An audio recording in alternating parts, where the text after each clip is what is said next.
로봇 엔지니어는 로봇을 기획하는 단계에서부터 내부의 기계장치를 설계하고 제작과 조립을 하고 실제로 움직이게 하는 프로그래밍, 그리고 유지 보수를 하는 일 등의 업무를 합니다. 물론 이 많은 일을 다 하는 것은 아니고 자기만의 분야에 집중하게 됩니다. 기계공학, 전자공학, 컴퓨터공학, 인공지능, 제어공학 등의 다양한 분야의 전문가가 모여야만 하나의 로봇이 탄생하기 때문에 주로 팀으로 업무를 하게 됩니다. 로봇 엔지니어는 자동화된 시스템, 자율주행 로봇, 산업용 로봇, 의료 로봇 등의 다양한 분야에서 로봇을 개발하여 인류의 삶의 질을 향상시키는 데 기여하고 있습니다. 한국 정부는 로봇 산업의 성장을 중요한 국가 전략으로 삼고 2030년까지 약 3조 원을 투자하여 100만 대의 로봇을 배치하는 것을 목표로 하고 있습니다. 이에 따라 로봇 산업 규모는 2030년까지 약 20조 원으로 성장할 것이라는 예측이 있습니다. 다양한 분야에서 로봇의 수요가 증가함에 따라 로봇 개발자의 수요는 앞으로 점차 증가하지 않을까 예측해봅니다.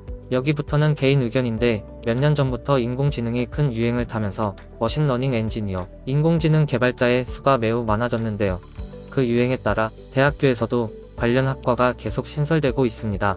하지만 아이러니하게도 인공지능이 빠르게 발전함에 따라 하위 레벨의 개발자가 있을 자리가 사라지고 있는 것을 무시할 수 없죠. 하지만 인공지능의 발전에 의해 할 수 있는 업무가 급격히 넓어진 로봇 분야에서는 로봇 엔지니어를 필요로 하게 되는데 유행에 잠시 뒤처진 로봇 분야에서 전문가를 구하기 쉽지 않게 될 것입니다. 그러면 지금부터 로봇 전문 엔지니어로 성장할 수 있다면 꽤 미래가 밝지 않을까요? 개인적인 의견이었습니다. 로봇 엔지니어는 어디서 일을 하게 될까요?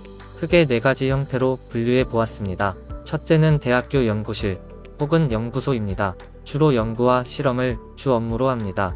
논문을 쓰기도 하고 남의 논문을 많이 읽고 분석하기도 하며 학계와 교류를 많이 합니다. 비교적 자유로운 근무 환경과 유연한 근무 시간이 주어지는 경우가 많습니다. 하지만 학술적인 성과 압박이 있을 수 있습니다. 두 번째로는 일반 회사 사무직 엔지니어입니다. 가장 일반적인 형태라고 볼 수 있는 사무직은 우선 사무실에서 근무하게 되고 로봇을 설계하거나 시뮬레이션, 소프트웨어 개발 등의 업무를 하게 됩니다. 팀 업무가 많고 정규직 비율이 높으며 일반적으로 주 40시간 근무를 기준으로 하지만 프로젝트 마감 기한에 따라 초과 근무를 많이 하게 되는 시기들이 있습니다.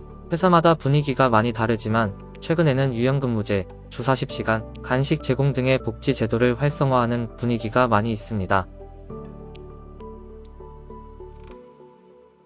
세 번째는 제조 공장에서 근무하는 형태입니다.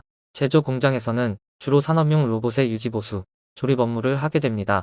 현장에서 로봇을 직접 다루는 업무이기 때문에 작업 환경이 비교적 소음이 많고 위험할 수 있습니다.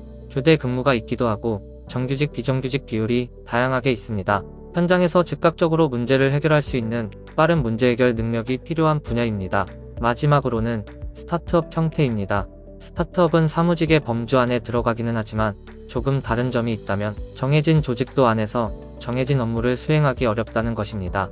획기적인 아이템을 빠른 시간에 만들어내야 하는데 보통 예산은 없고 인력도 부족하기 때문에 살아남기 위해서는 한 사람이 많은 부분의 업무들을 해야 합니다. 실패할 가능성이 높아 불안정하고 위험 요소가 높지만 그만큼 빠른 성장을 경험할 수도 있고 무엇보다 회사가 잘 성장할 경우 일반 회사의 근로소득으로는 어려운 수준의 큰 보상을 얻을 수 있기 때문에 스타트업을 선호하는 사람들도 꽤 있는 편입니다.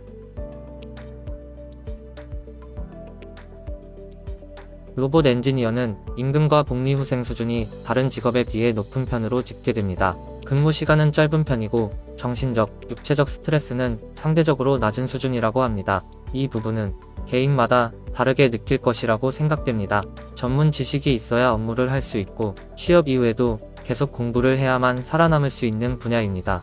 어렵지만 그렇기 때문에 한번 자리 잡으면 쉽게 쫓겨나지 않고 다른 사람들이 쉽게 덤비지 못하기 때문에 밥그릇 유지하기 유리합니다. 무엇보다 큰 장점은 이직이 잘 된다는 것인데요. 직장인 생활을 해보신 분이라면 이직이 잘 되는 분야라는 것이 얼마나 큰 이점인지 아실 겁니다.